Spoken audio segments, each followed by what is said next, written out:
And it was that kind of knowledge that Jesus carried with him to the cross, and Jesus was willing to die anyway. To think about this. Have you ever known what it is to be totally abandoned? To be totally left alone? Jesus did. Jesus did because he knew that his friends would abandon him. The people who had triumphantly ushered him into Jerusalem with shouts of Hosanna would tomorrow turn around and holler, "Crucify him!" But worse yet was the knowledge that Jesus had, that when he took upon himself the sin of the world, his heavenly Father would have to turn away, because he could not look upon that sin. For Jesus, the relationship he had with his Father was the most treasured relationship that he had. It was the relationship that had sustained him throughout his years of ministry. And now it was going to be gone. He was going to be all alone. All alone.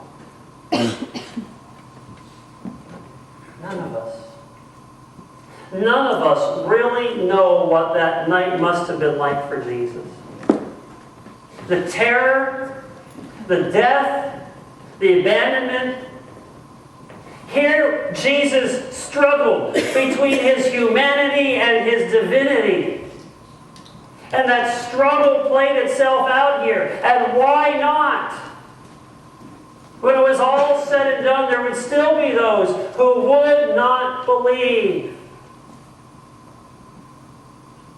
And why? Why endure all this if people would forever just blame him for every loss, for every inhumanity visited upon innocent people?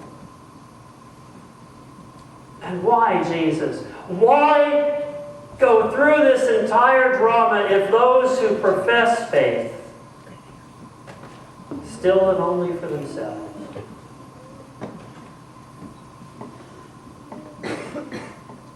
John writes, "This is how we know what love is. Jesus Christ laid down his life for us." Jesus went through it all. The agony of the garden, the pain of crucifixion, even death. All because he loved us. And so Paul could write that at just the right time, when we were still powerless, Christ died for the ungodly. That's you and me. Very rarely, Paul said, will anyone die for a righteous man, though for a good man someone might possibly dare to die. But God demonstrates his own love for us in this: while we were still sinners, Christ died for us. Make it personal. While I was still a sinner, Christ died for me. Say that with me. While I was still a sinner, Christ died for me. See, Jesus went through it all. He went through it all, even though he knew that some people would reject his love and reject him. He was willing to die for sinners, people like you and me, even if we would never return his love. That is what real love is all about. And the drama of the arrest, Jesus' trial, his crucifixion would all be set into motion with a kiss. A kiss. This sign of greeting, this sign of love and affection would be forever turned into a sign of betrayal. Judas, who had gone to bring with him a cohort of soldiers and religious leaders, had come to arrest Jesus.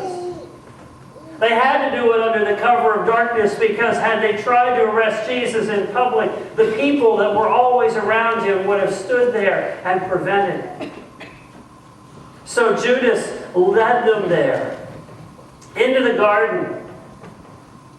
And he had told them, the one I kiss is the one you need to arrest. Betrayed by a kiss? Yeah, think about it. How often do we betray Jesus with our lips?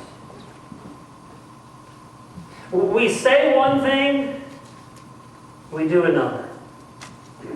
We say that we will stand with Jesus, yet our actions betray that we stand not with him, but we stand for ourselves. And then there's Peter. Bold, impetuous Peter. This fisherman pulled out a sword to defend Jesus. This fisherman had no idea what to do with that sword, and as he struck out, he ended up cutting off the ear of the priest's servant. His misguided blow was as far off the mark as our weak efforts when we attempt to defend Jesus. Unfortunately, we're just as bad with the sword as Peter. We're just as bad with this sword when it comes time to defend Jesus. We thrash about hoping to land a decisive blow, but our efforts to defend Jesus are useless. That is, if we even have the audacity to pull the sword.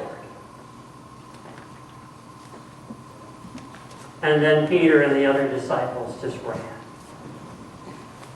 They just ran. They scattered in every direction. Their bold words from earlier in the evening just fell silently to the ground. And Jesus was left there alone to face the crowd that had come to condemn him.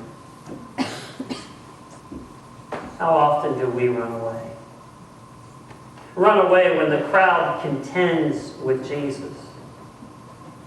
Oh, when we are alone with Jesus, we will be bold. But when surrounded by those who would throw accusations at Jesus, most of us will either fall silently or scatter.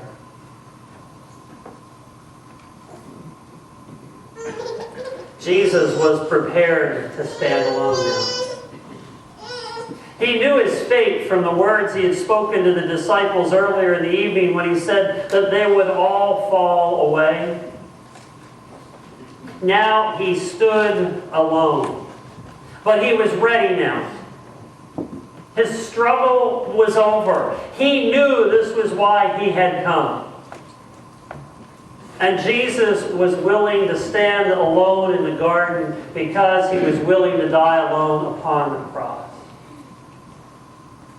It was because love won out in the garden. Ultimate love won out in the garden when Jesus said, "Not my will, but thy will." Oh, that we would stay awake. Oh, that we could keep watch with Jesus in the garden. Oh, that we could be so bold as to stand with Jesus.